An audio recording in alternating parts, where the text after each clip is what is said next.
اور موسیٰ کے بعد ان کی قوم نے اپنے زیور سے ایک بچڑا بنا لیا. وہ ایک جسم تھا جس میں سے بیل کی آواز نکلتی تھی.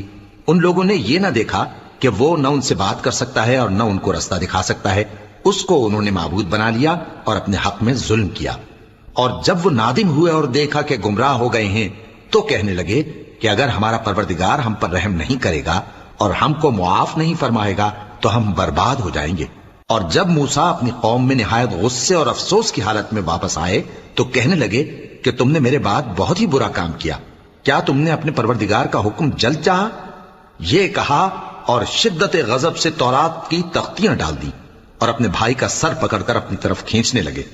انہوں نے کہا کہ بھائی جان، لوگ تو مجھے کمزور سمجھتے تھے اور قریب تھا کہ قتل کر دیں، تو ایسا کام نہ کیجیے کہ دشمن مجھ پر ہنسیں اور مجھے ظالم لوگوں میں شامل نہ سمجھیے. انہوں نے دعا کی کہ اے میرے پروردگار، مجھے اور میرے بھائی کو معاف کر دے